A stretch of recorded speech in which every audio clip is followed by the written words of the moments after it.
the concept of fixing obesity and being overweight, focusing on adipose tissue, is trying to fix a symptom of a root cause. The root cause is not body fat. It's not about being over fat. It's about being under muscle.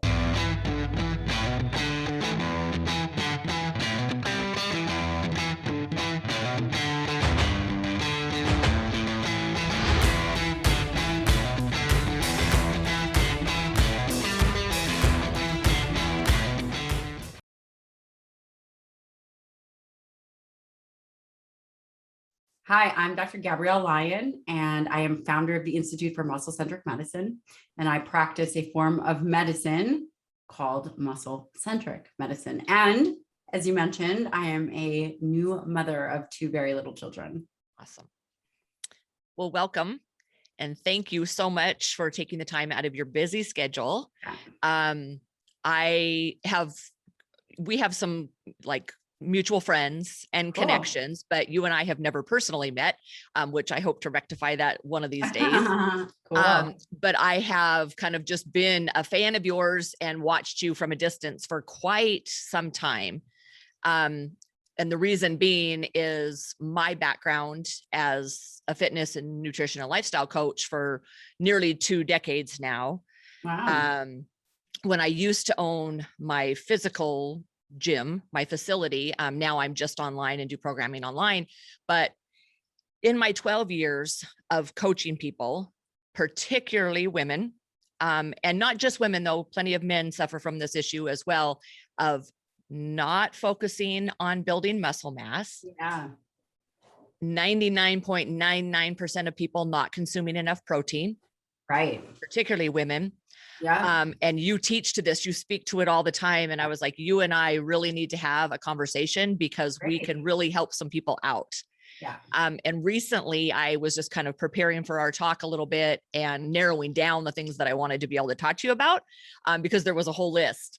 But the one thing that you had said, and I don't know when you gave this talk, but you had said, you were talking about 2 ends of the spectrum of obesity and frailty. Yeah.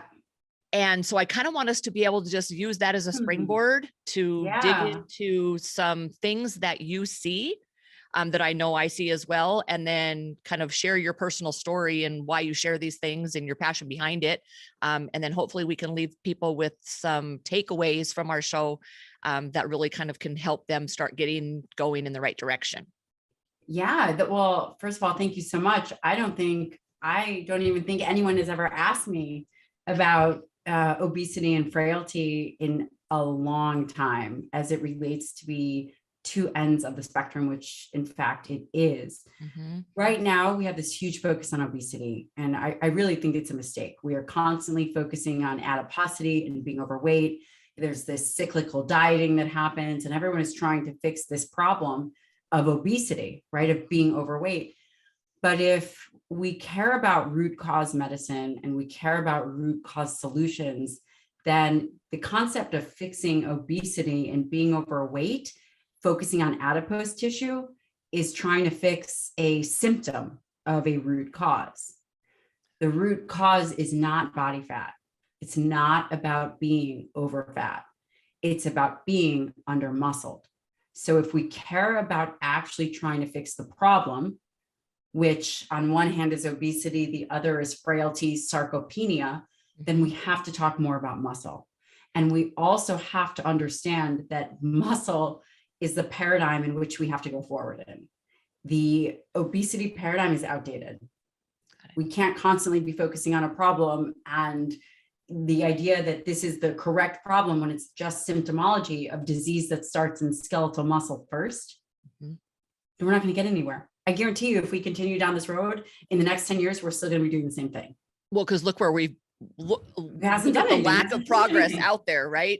Right. There's a lack of, right. The whole entire diet, fitness, even I would go so far now as to say healthcare industry, and my husband's in Western medicine, highly specialized, but still in the medical field. This approach isn't working. Right. And it isn't a matter of opinion, it's a matter of fact. Look around, look at the numbers, it's not working. So we do have to change it. And I'm passionate about changing it. It's like why I get up every day is because I can see this like freight train getting ready to derail and nobody's doing a whole lot about it. Right. And the concept that we're still going to continue focus on and answering the same question, you know, about obesity is it's the wrong paradigm. So, you know, for me, it's really about switching the conversation about being muscle centric and really understanding that muscle is this organ of longevity and it determines everything about how we age. And it's an endocrine organ, just like the thyroid is an organ. Can you start there? Like, yeah. I mean, well, for those then we people, have to promise that we come back to frailty because that's also really important. No, and that's a big one for me because the vast majority, that's where women came into play. The vast majority of people that I coached or came into our facility, and a good portion that still do it online, are frail. Right. And so that's a big topic for me. So we will come back to it, but we'll cover obesity and frailty, but I want you to just kind of dig a little deeper and give a real good definition for people that don't understand what you mean when you're saying muscle centric. Yeah. So muscle, most people just don't understand what that even means. Right. So muscle, we always think about as it relates to working out and looking good and, you know, looking good naked or whatever. It's about being fit and being athletic. But the reality is that's one small part of what muscle actually does. Muscle is an endocrine organ. When the myocytes contract, when the muscle contracts, it secretes myokines, just like an endocrine organ. And these myokines, which have all different kinds of names like interleukin 6 or decorin, there's all different kinds, but BDNF, they go through the body and they create a crosstalk with the immune system, with the brain, with the bone. In essence, contracting skeletal muscle as an organ system does exactly what other organ systems do that secrete hormones. Got it. So muscle contractions through movement, through exercise, through weight bearing exercise changes the way in which the body communicates. When you contract skeletal muscle through exercise, muscle secretes myokines. Muscle needs to be thought of and protected and really focused on as the organ of longevity. And this is a whole paradigm shift, right? This is not a common discussion. We are not measuring endpoints of skeletal muscle other than VO2 max, body fat, skeletal muscle mass. That is all we're measuring. Maybe we're going to measure creatine kinase, but we are not actually measuring biomarkers that relate to skeletal muscle in an effort to prove exercise prescription is effective. Right. This is a whole new kind of medicine that needs to emerge. And this is what you do at your clinic. This is what I do. Yeah. Got it. Okay. Where are you located, by the way? Because I actually realized I don't even know where you are. New York, okay. But I see patients. So everything is virtual right now. I see patients all over the world. Okay. Awesome. Very good to know. Okay. Yeah.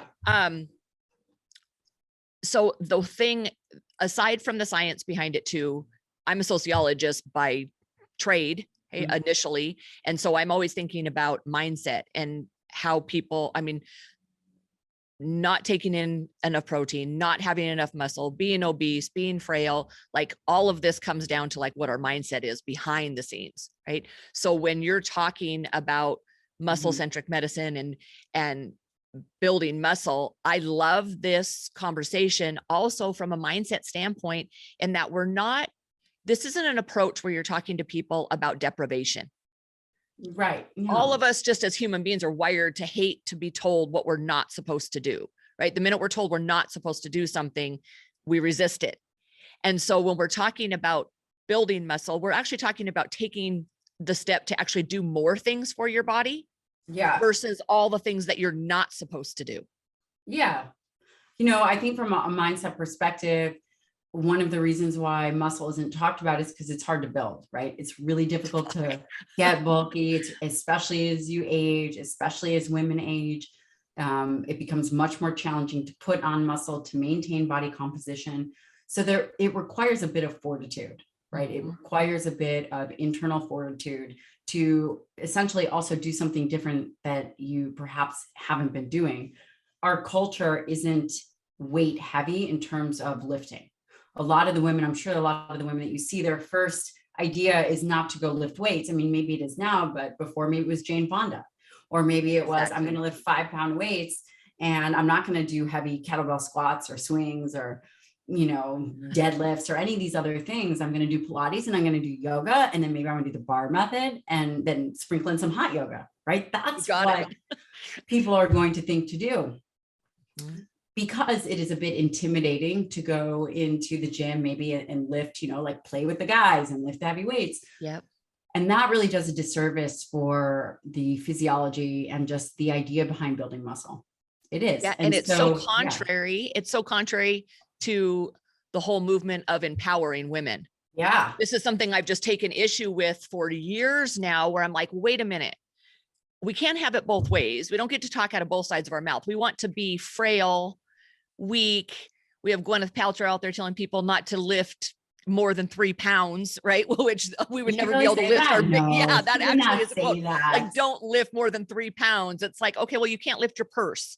Is what she's saying, right? So this is the message that's out there at the same time that women are like, hear me roar. I'm powerful. It's like, you're not powerful if you have a frail body, because if you have a dysfunctional, frail, or obese body, that contains your mind, right? And your mind is going to go along with what your body is doing. That's absolutely true. And if your dysfunction, right? That's a good point. I haven't really thought about it that way, but yes, a strong body and a strong mind go hand in hand, and it definitely is a resilient type of a thing. So, when we think about feeding, and I like what you said, that we're not taking away things. So, for example, my approach to medicine is not an approach of deprivation. Yep. I mean, you don't even think it really is about how do we augment and do things for our health? How do you add more? How do you add more protein, not take away? And listen, I wouldn't be talking about protein if I didn't think it was so vital to skeletal muscle. And right now we live in a space where the narrative around protein is highly controversial, and it wasn't. So I have been doing and studying this for 20 years. That is a long time. And it hasn't even been controversial for that long. It just recently, in the last, 7 years or so, is really where this big controversial push of, should it be plant-based protein or should it be animal-based protein, and we should reduce our protein intake, and somehow protein intake is bad for us. Well, if we stop eating protein, what are you going to fill it with? Carbohydrates and fat. What is that going to do for you? Make you fat. Right? What are you going to do? Right. Make you fat and deplete your muscle. Totally. Totally. So, and then this brings me to the point of frailty. As an individual ages, the capacity to take care of your activities of daily living and not trip, not fall, not break a hip, really are dependent on the ability of your muscle, your mobility, your balance. Once you begin to lose that, then it becomes much more difficult to gain that back. Right. And then, of course, if you do have an injury, there is an exponential decline in muscle mass, and that's your reserve, your amino acid reserve for repair and replenishing and recovery. You got it. Yeah. I mean, that's my story, right? So I was a competitive CrossFitter for 7 years. So I'm highly muscular. I'm big, right? By standards out there, it was like, oh my God, like I have bigger biceps than I do quads. Right? Right. And I'm naturally just more muscular up top than I am in my legs. It took me like 7 years of really heavy lifting in order for me to even have any kind of visible muscle definition in my legs, because it's just the way I'm built. Right. Well, it's almost 2.5 years ago now, I had a shoulder surgery. And that was, I'll be 49 at the end next week. So at 46 and a half, 47 almost, had shoulder surgery. And that completely derailed me. Exactly what you were saying. I had to eat a lot more carbohydrates then. I obviously had to eat a lot of protein too, in order to compete and recover. But at the same time, I had to eat a lot of carbohydrates, healthy carbohydrates, but more carbohydrates, because I needed glycogen replenishment. I was working out 5 and 6 hours a day. But then when I had that, I know I don't miss those days whatsoever. Now I miss being that muscular, but the point in that story is, once I had that injury and that surgery at that age, my body went through like a complete, I would say, state of shock. Yeah, totally. Now, and I didn't lose all my muscle, because muscle is one of those great things that it's like, it's there, it works. I mean, you can eat really well and maintain it. right? You can eat a lot of protein to maintain it, which I did, but just downscaling my workout regimen at the same time, aging, getting into that late 40-year-old range. It's amazing what my body lost after that injury. Right. Yeah. And that's from someone that had worked 7 years to build nonstop. I think that's Think really about good the average person. Yeah, right? that's such good perspective for you to talk to people about, because unless you go through that, and arguably it's inevitable, everyone is going to get injured some way, somehow, right? It's like preparing for the storm. People don't understand that there is this exponential decline in muscle mass, and you experienced it as a competitive athlete. So it's fascinating and phenomenal for you to be able to tell people and then allow it to protect them from themselves, you know? Right. So because if I didn't have that muscle mass to start with, think about that. And I see women all the time. It's funny, when I moved here 17 years ago from Houston, and I had been boxing when I was down there. I love that. It was before I got into CrossFit. I loved gritty stuff. And then I moved up here and I was like, I don't know what I'm going to do to work out. So I joined this Pilates group, and the gals were older than me at the time, but fast forward, like probably 10 years, there was a gal that was in that Pilates group, and they were all very interested in just being skinny, right? What size clothes they wore. That was the only focus within that whole entire group, right? Was how skinny they are. Well, one of the gals came to see me literally 10 years later when I owned my gym. And she was like, I've had a hip replacement. She was a skier. She had injured herself, blew out her knee skiing. She was osteoporotic. So sure, she was tiny and she looked great in a size 2, right? While she was in her 40s, fast forward to late 50s, she was broken. Yeah. So women just don't realize, and I think people in general don't realize, right? That if you don't have any muscle to start, when you sustain injuries, what happens then? That's where it becomes debilitating to your life. She was a golfer. She wasn't even really able to golf anymore. Gosh, all those things that you love to do, if you focus on either being frail or the other end of the spectrum, not taking care of yourself at all and being overly fat, obese, at some point, it does completely diminish your quality of life. Totally. Totally. I mean, I couldn't agree with you more. And I think, as I look at the kind of narrative that we see in the nutrition space, there's so much arguing, right? But when you actually look, it's arguments of people younger, and I'm saying 40s and younger, right? And maybe even still in their mid 40s, they might still be arguing, but you get into your 50s, like that 40 to 60, nobody is arguing. This is not the group that is saying, don't eat meat, it's bad for you. This is the group that's like, just like you, that's saying, hey, listen, you guys got to wake up.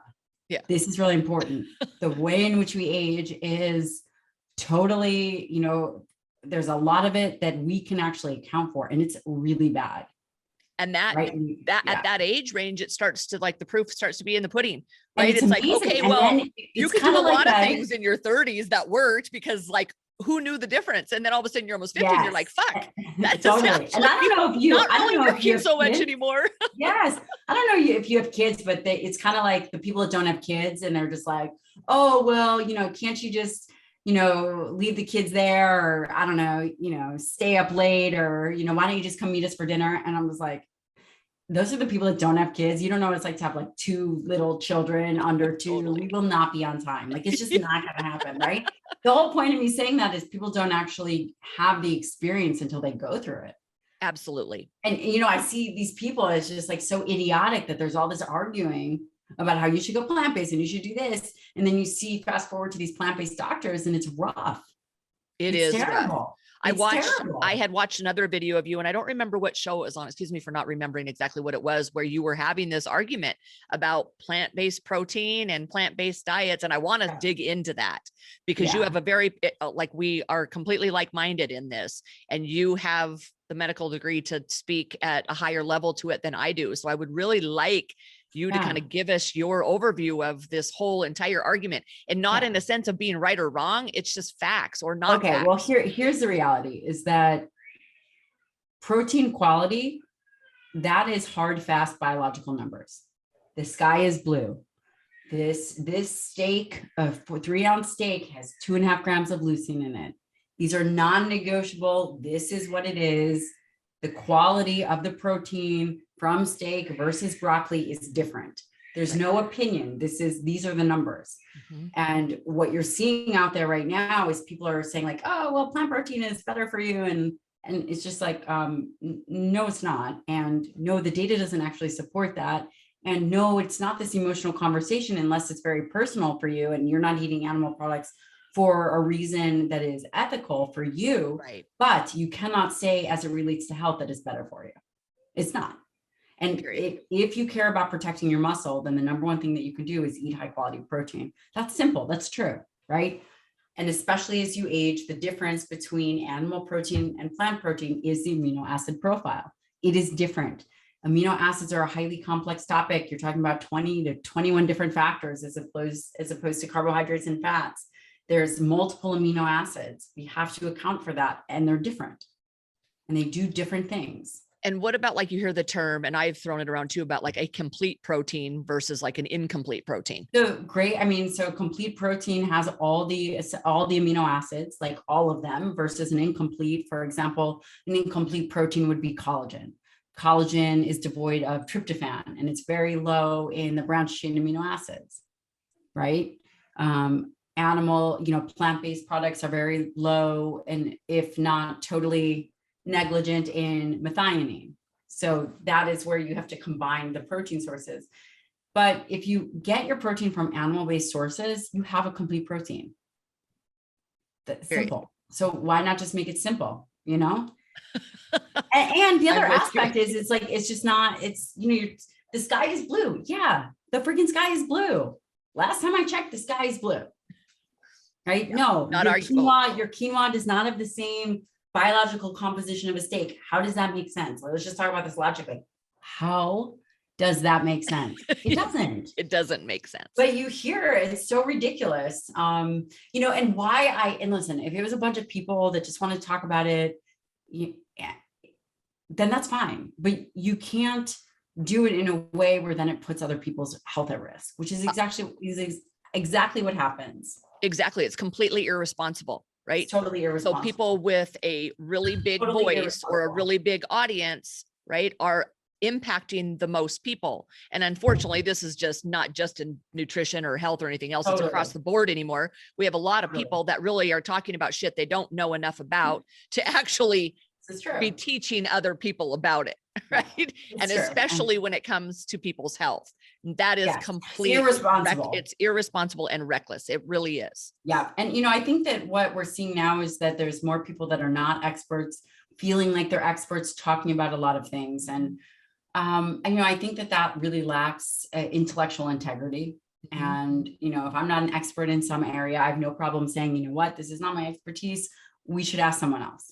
Exactly. Or, this is my professional opinion, but this is not my area of expertise, and I think that the more people, it's weird. It's like, you can be very dangerous with a little bit of knowledge. And then the people that have it at the top, they know the fundamentals, but they're always open to some kind of idea. And they will never say that, I've been mentored by world-class experts, and they never say, you know what, I'm the expert.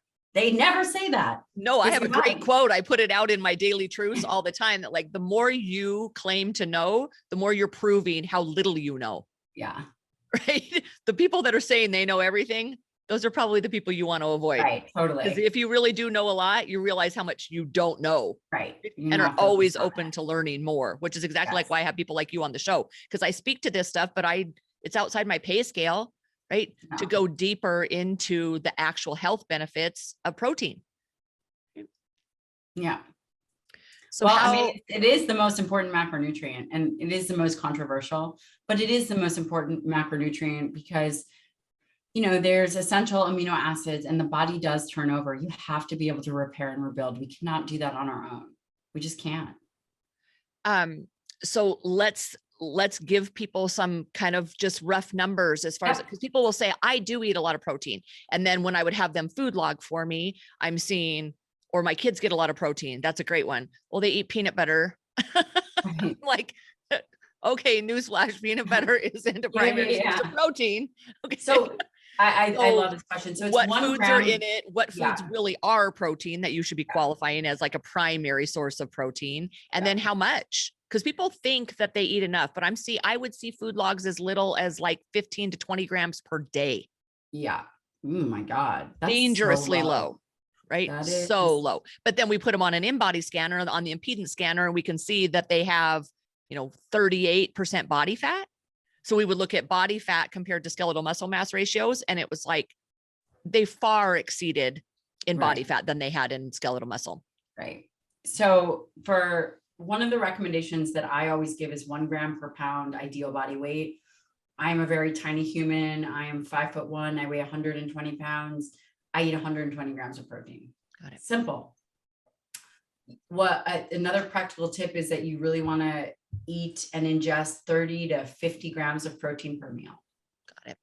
Which is really important, especially as you age. You can get away with 2 large meals and then a small snack. So you front load the protein. Your first meal of the day has a very robust amount of protein, 50 grams. You can have a smaller snack, and then the last meal of the day needs to be equally as robust. And that will allow you to maintain skeletal muscle mass. And then you're optimizing that muscle protein synthesis that happens. And it's a really good strategy and very easy to do. Yep. I teach protein first. So at every meal, every snack, whatever it is, it has to be protein first, and then kind of whatever else, like you need some micronutrients in there, but protein always first. And to turn on the right neural receptors first thing in the morning. So always protein. Can you speak to that a little bit? Because I throw that out there, but people, I think, oftentimes don't understand what exactly that means. Well, there's some really interesting studies that show when you consume protein first as your first meal of the day, it actually allows for the brain and hunger satiety to kick in. So you are not hungry. You are actually the cues between hunger, right? This drive for food, and then satiety, that kind of off switch, seems to be regulated by these amino acids, which is fascinating and absolutely fascinating. Yeah, I think that they originally came out of Tipton's lab, but she did MRI studies of teens having their first meal of the day, and then she would show them pictures of like cupcakes or something, and the individuals that had a protein forward meal would be much less likely to go and eat whatever the junk food was. Oh, that's fascinating. And actually the brain, the impulses in the brain were much more diminished. See, that leads me back to like what we were talking about at the beginning on the mindset of deprivation and stuff. If we're eating foods that allow us to feel satisfied from first thing in the day, then it becomes less and less about what can't I have throughout the rest of the day. It's more about like, you don't even want them. Right. I totally agree. So, it sets you up for success. And then the other thing that protein first does, it allows for blood sugar regulation. People often confuse this hunger with actually a drop in blood sugar, and you're constantly chasing blood sugar. But if you mitigate the insulin response by having an optimal protein meal first, then you're much less likely to get this ebb and flow of blood sugar, which would then drive you to eat, right? It would be and even controlling moods, right? Mood swings, that very tired feeling, late afternoon, all of those things from regulating blood sugar. Like it transfers over into every aspect. Totally. It's a no-brainer. I always think of it in this sense of augmenting willpower. It augments your willpower. So what do you say when you had said your kind of just rough guideline of how much protein based on ideal body weight? What do you say? Because I know there's people that are like, I could never eat that much protein, or that's hard on my kidneys, or I've heard that you can't digest more than 15 grams per meal, or whatever these random numbers that somehow someone spewed out there and then they stuck, right? Yeah. Like, what do we say to those people? Well, the data actually supports protein for things like bone health, for kidney health. Healthy kidneys have no issue processing protein. In fact, it has the potential to improve their filtration rate. The bone is made from protein. High quality protein helps bone quality. And if you can't eat that, can you really not eat that much protein? Can you really not eat 5 ounces of chicken or a 5-ounce steak? Maybe you can't, but okay. I find that highly unlikely. I think it's more that individuals would rather have carbohydrates or fat. Oh, And listen, if absolutely. you And we don't want to crave go them, that right? high, Mhm. yeah, I'm like, what kind of, I can eat that. If you don't want to go that high, then you can go a little bit lower, right? So this is at the high end, but is also defendable by science. So I could say you need 1 gram of protein per ideal body weight, per 1 pound of ideal body weight. That's at the high end. You can go a little bit lower. Yep. But the reason I chose the high end is because it's defendable, and, you know, you can negotiate, are you going to have carbohydrates or fats, you know, after you eat a certain amount of protein? Yep. Totally understandable. And also another misconception people have in their head, or argument against so much protein, is, well, I don't really like red meat, but delicate eaters, right? Like we know those people that are just by nature a little more delicate. My husband is actually a little more like that. When we go out to dinner, I'm the steak eater. Yeah, because I'm just like, by nature, I'm like more aggressive. I like red meat. I've witnessed this and watched literally hundreds of people over the years, and it's very interesting to me. You get like a very kind of soft personality, soft-spoken teacher by nature, something she'd be like, I just like to eat a tuna fish sandwich. I'm like, eat fish, right? Where you get more aggressive red meat eaters like myself. Like my husband eats the seafood, I eat more red meat. Like, just by nature, that's what we each crave. Yep. Makes sense. Mm-hmm. So it doesn't have to be a medium rare steak. Okay. Right. That's totally true. It doesn't. It could be, you know, it could even be a whey protein shake. That's even also okay. What do you think about protein shakes as far as blood sugar regulation, like as far as first thing in the morning versus maybe like post-workout? You know, I think that protein shakes are are absorbed quickly. And when they're absorbed quickly, you may not feel as full. Mm-hmm. As it relates to muscle protein synthesis, it's just as effective. Oh, okay, good. I learned something. Yeah, but people are not as satiated. It is just as effective. Got it. In fact, when you eat a meal, it can actually slow down the absorption. Oh, all right. But that being said, I don't actually drink protein shakes. I eat my food. Yeah. See, same with me, because I'm like, I like to eat. So why would and the claim that people don't have time in the morning, so they do shakes instead. I'm like, well, hard-boiled eggs and stuff are just as easy as a shake, if not quicker. I agree. Right? So this frailty issue and shifting mindset away from the desire to be frail, right? And we talked, obviously a lot about the importance of protein and everything else, but let's talk a little bit about the downside to not having enough protein, not having enough muscle, and what frailty looks like. And we've all seen it. We've all seen our parents get older. We've all seen that individual who's trying to cross the street and maybe on a walker or maybe in a nursing home, and it's bad. I mean, we probably don't even have to talk about the scientific definition. This is a visceral feeling, right? We have all seen this. Yep. And this is, typically over a period of time of inactivity. I mean, obviously there's other catabolic issues. We're not talking about individuals with cancer. We're talking about frail individuals who have changed their lifestyle, done less over the years, had to accommodate for injuries, or just moving less, eating the way that they did in their 20s, not enough protein, not enough training, not enough resistance exercise. And that is very devastating. It's devastating for people. And you used a word there that I really want to hone in on when you said catabolic, because I would see that a lot in female clients, that the exercise more, eat less, having no idea that they were kind of in a catabolic state the vast majority of the time.